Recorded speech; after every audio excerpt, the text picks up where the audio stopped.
Hey, everybody, and welcome to our lecture this week, which is on helping in culture. So, this is just going to be a kind of a brief introduction to working with culture within the counseling context and considering culture within the counseling context, because obviously we have an entire course on this, which, we're able to go into a lot more depth with this topic, which is a really critical topic in our field. So, today is or this presentation is really just about kind of introducing this topic and talking a little bit about kind of the specific techniques and skills, right? Because that's obviously that's the context of the course. So we'll kind of focus in on those elements of working with culture within the counseling context. But again, this is just going to be kind of a dipping a toe in the water kind of presentation, knowing that we will take a deeper dive into this topic in the cross-cultural course.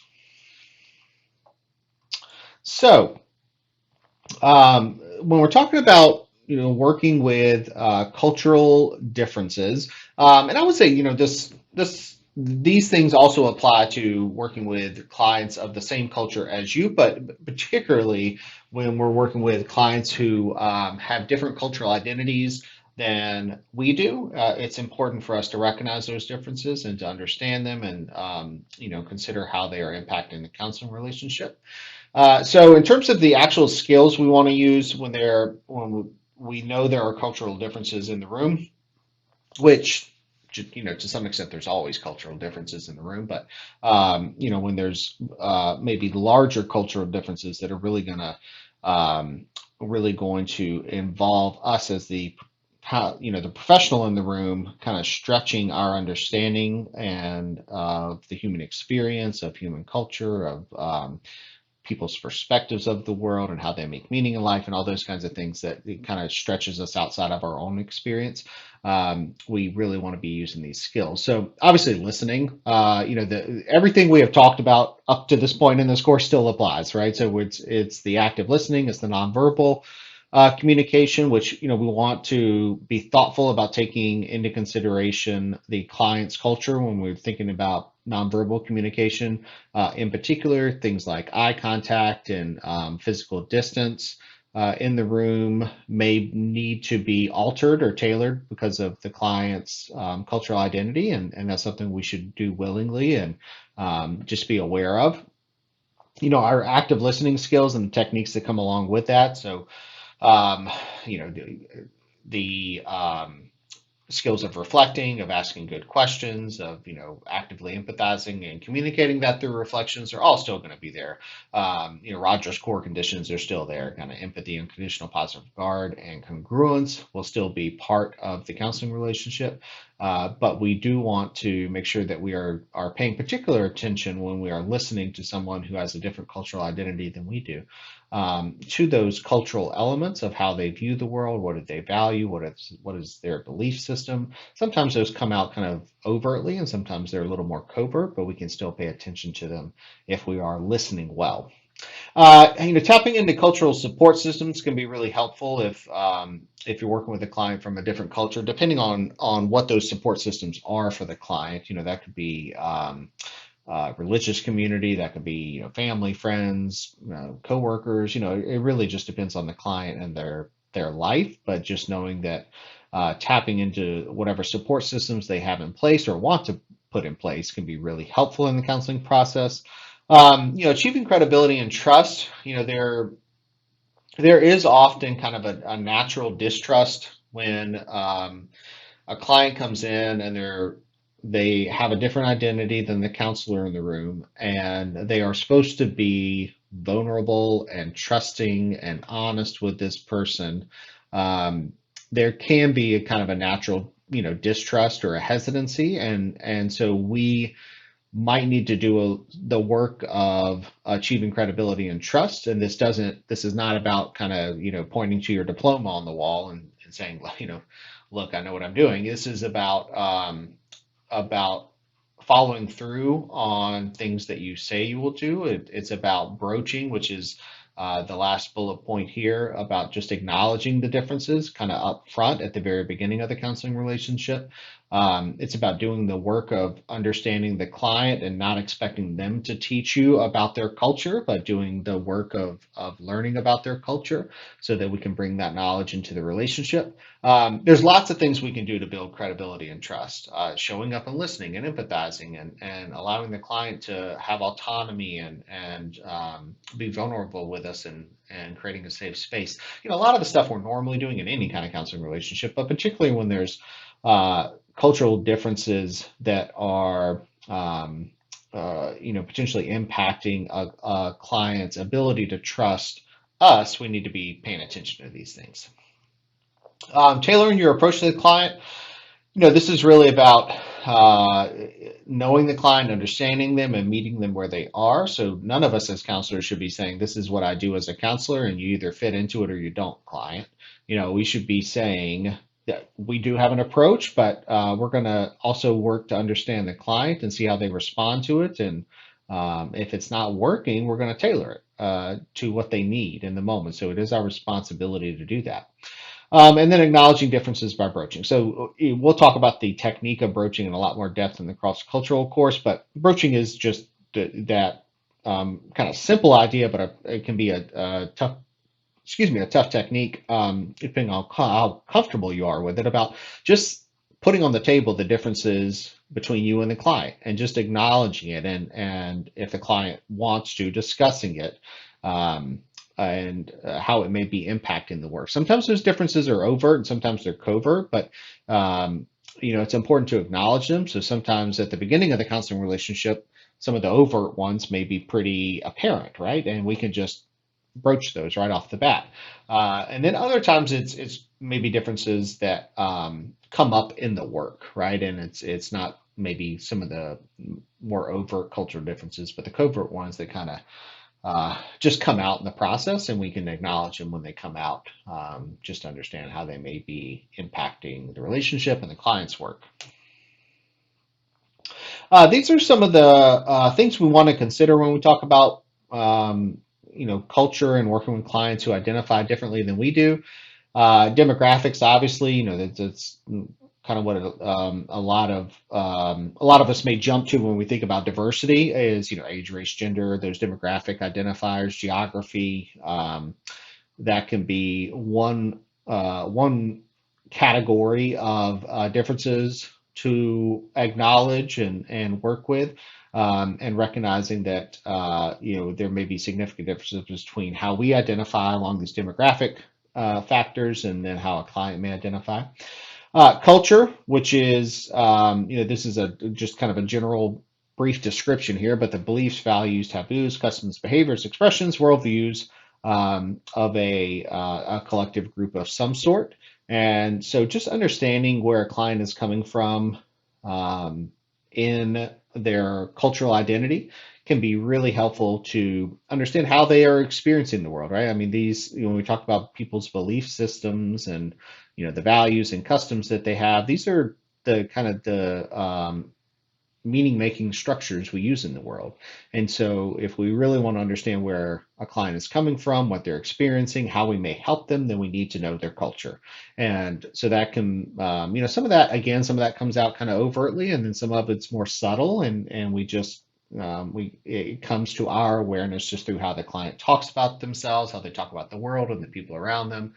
So culture can come out in a lot of different ways in the counseling work. Personality, something we always want to consider. We're always bringing our personality into the room. The client's bringing theirs, and we've all lived long enough to know that personalities don't always mesh right off the bat, and so we want to be thoughtful about our own personalities. We always want to use our self-awareness to understand how we show up in relationships, and then kind of assessing and beginning to understand at the beginning of a relationship, at least, a client's personality and what that means for the work and how we're going to mesh in a way that's going to be helpful.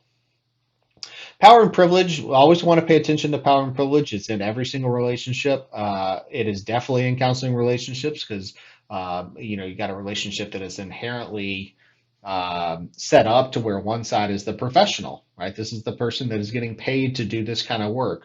And then you got the client or the patient, or depending on the setting that you're in, the student, whatever their they're called or labeled as in your setting.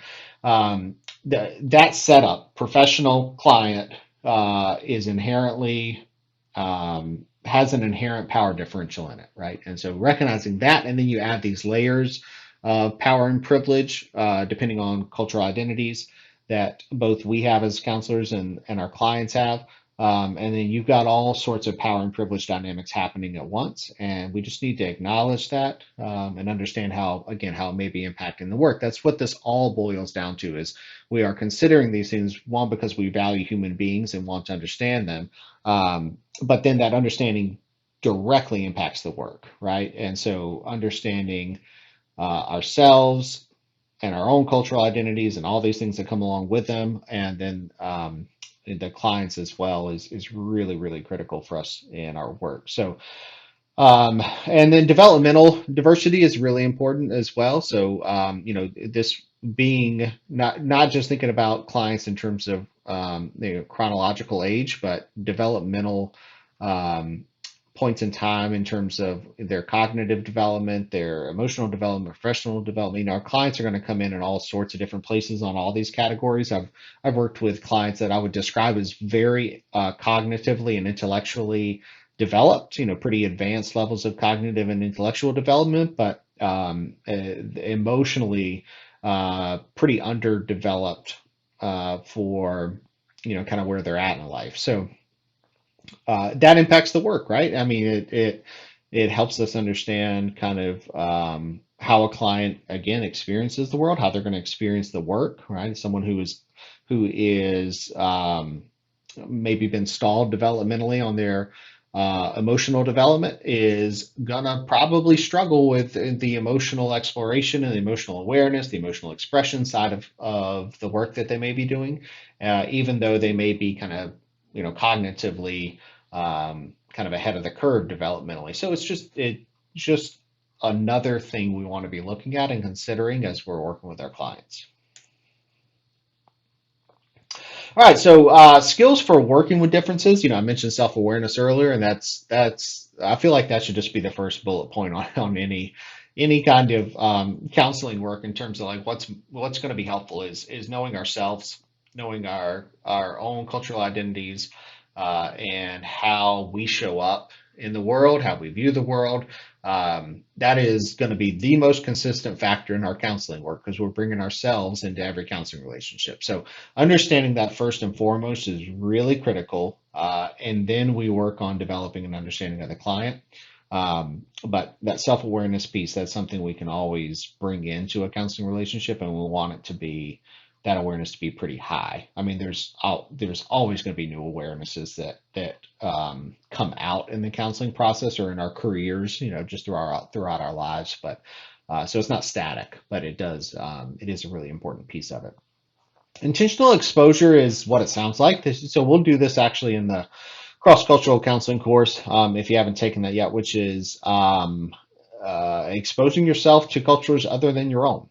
And that can be done through various ways. I mean, it can be going to festivals or going to an event of some sort or a religious service or talking with someone from a different cultural identity and really trying to understand their experience and kind of the broaden your experience. That's the point of this, is to broaden any kind of points of cultural encapsulation you might have, which is this idea that we live in our little cultural bubble and we're not really aware of things happening outside of it, and that can be detrimental to the counseling process and to us as counselors. So really paying a lot of attention to what is my bubble, because we all have a bubble of some sort, but then kind of what intentionally seeking out experiences that are going to diversify your own knowledge and experience of culture is really critical. Research is kind of along those lines, but it's more of a kind of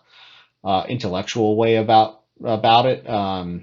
And so you're learning intellectually about another culture. Maybe you're not experiencing it, but you are kind of learning about it through whatever research method you choose to take. We do want to learn from our client, and this is not putting the responsibility on the client to teach us about their culture in this kind of broad context, right? So it's not about, someone who comes in with a particular religious identity. It's not us saying like, hey, I'm not that familiar. Can you tell me about it?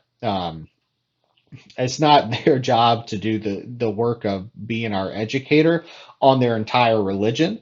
But what we do want to do, and what we always want to do with clients, is we want to learn about them, right? And that's important because we may know some general knowledge about a cultural identity of some sorts, but that doesn't mean we want to subscribe it to the client.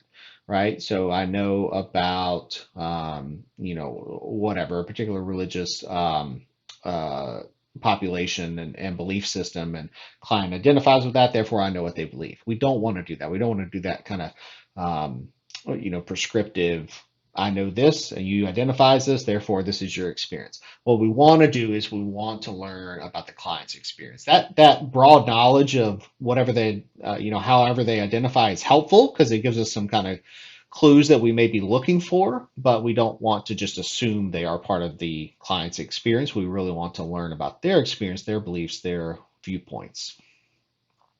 Tapping into support systems, talked about that, a few slides ago, as well as kind of tailoring your approach and broaching differences. But these really are critical skills in terms of,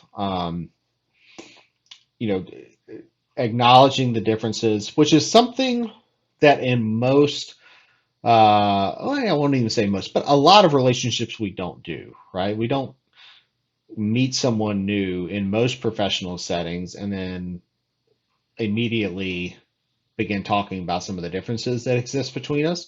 Not that that wouldn't be helpful, but I think just as a general social norm, that's not typically what we do. But in a counseling relationship, because we are trying to form this close, safe relationship with people, we do want to just be very transparent and acknowledge those differences early on.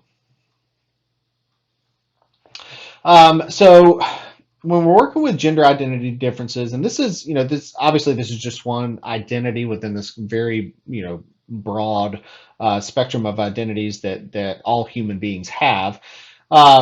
But we do want to highlight this, and the book kind of highlights gender differences as gender identity differences as something we want to acknowledge and be very thoughtful about. And so, addressing any gender identity differences in the beginning phases, kind of the assessment phase where you're kind of getting to know a client and they're, getting to know you a bit, is something we definitely want to do. Any misunderstandings that exist between you and the client in terms of gender identity, you want to just, again, kind of broach those topics and be very open and honest about it, just so we can all be on the same page in terms of identity and how those interactions are taking place between you and the client. Utilizing supervision is really critical when we're talking about cultural differences as kind of a broad thing, but gender identity differences as well. Just to understand how those are impacting the relationship. Supervision is a great kind of sounding board for reflection and developing self-awareness, which is key. It's not like a broken record, always talking about that, but it is just so critical. It's our best tool for helping our clients is our self-awareness. So we really need to focus in on it and make sure it's well developed.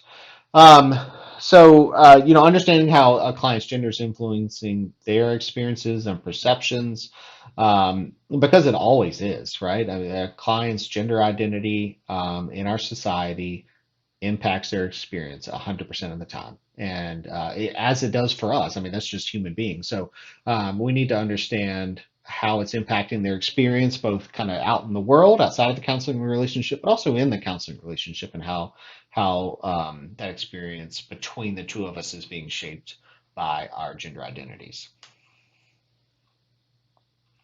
All right, and then the last part of the chapter in the book kind of is an introduction into working with kids. Again, we have coursework that goes into a lot more depth, but this is kind of just dipping our toe into what it looks like working with kids. And so we're talking about kids here, right? We're not talking about adolescents. Adolescence is its own unique thing, but it is, generally speaking, working with adolescents is more similar to working with adults than kids is, because we're talking about little kids, relatively young kids here. So first thing, kids aren't mini adults, right? We should not expect kids developmentally to be able to process the world, process the counseling experience, just process things in general like an adult does. We know neurologically and cognitively, kids they're not many adults. It's not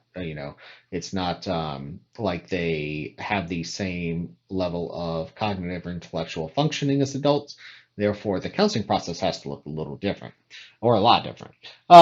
We do know that they're inherently built for growth and learning. Like if you've been around kids or you have kids, I've got kids, and like this is just evident that the way we come into the world and our natural orientation is to learn, and to play. Kind of that next bullet point. That's how we learn. And so our natural tendency coming into the world is to fiddle around with stuff, experiment with stuff, and that's how we learn. And you don't have to do much to prompt that with kids, right? Like that's what the natural orientation piece is about, is like they just do it. We just do it. We all did it.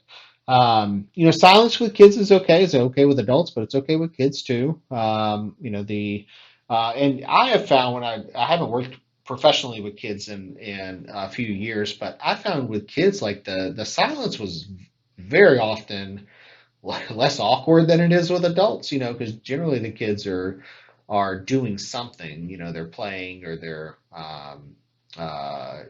engaged in some kind of creative activity, and so like just allowing that space where kids can just be engaged in something and they could just get to be focused on that activity is okay. We don't need to always talk. And generally, if we feel pressured to talk, it's more about just our own discomfort than it is anything kind of therapeutic that should be happening. So a good strategy if you're going to work with kids is, meeting them at their physical level, just like getting down low. And so that's, sitting on the floor with kids. That's when you meet a kid for the first time, either kind of kneeling down or just getting down on their level. This is, it's helpful just interpersonally in terms of the nonverbal communication to be right where they are and be able to meet them eye to eye like we, would an adult. But it also, I think it symbolically speaks to this kind of power differential in trying to literally get on their level, like, and it kind of metaphorically, we're thinking developmentally, we're doing that too. Like we are really trying to meet them where they are, and so we do that physically as well as therapeutically. So meeting them at their level is really helpful. Obviously, putting stuff in understandable terms. I would argue we should do this for adults too. I think we sometimes we will use highly academic terms because that's kind of the world we live in when we're learning this profession, and some clients that's appropriate, and they may enjoy that or find it really helpful, but then other clients don't. They just want to know kind of the simplest form of what in the world we're talking about. And with kids that's definitely true, right? Because again, they're not many adults. They don't have the intellectual and cognitive capacities that a full grown adult has, so we need to tailor how we talk to that. So, and then inevitably with kids, and this is regardless of what setting you work in, you will always be working with stakeholders. They're minors, right? So legally, we have to work with the stakeholders in some capacity, usually, meaning like we're working with the caregivers, the parents, working with other professionals in their life, whether it be doctors, if you're a mental health counselor, working with a school counselor. If you're a school counselor, maybe working with a mental health counselor. Teachers, principals, administrators, all these things. Whenever you're working with a kid, you are never just working with a kid. You're always working with this kind of collective group around the kid to try to help them in their process. And then just some kind of concrete things to do with kids. The building self-esteem is always important for any age, but particularly developmentally speaking, building a strong sense of self, meaning self-esteem and self-efficacy at those early developmental stages is really critical. And so we always want to kind of infuse work with kids with self-esteem building responses, and those are what they sound like. They were just, it could be praise, it could be affirmations, but just wanting the kid to understand that they have value is really critical. Helping them through decision-making processes. Again, like adults, we're not just telling them what they should be doing. It's more of a facilitation of a process of them figuring out what they want to do. Can be really helpful for the same reasons it is adults. It's like, you can come to a decision and put that decision into action by yourself without me telling you what you need to do. Encouragers are helpful. Again, same as adults, it's just letting them know you're listening and you're wanting to hear what they have to say. Brainstorming, coming up with kind of divergent ideas can be helpful, and doing that in a structured way with kids can be really helpful.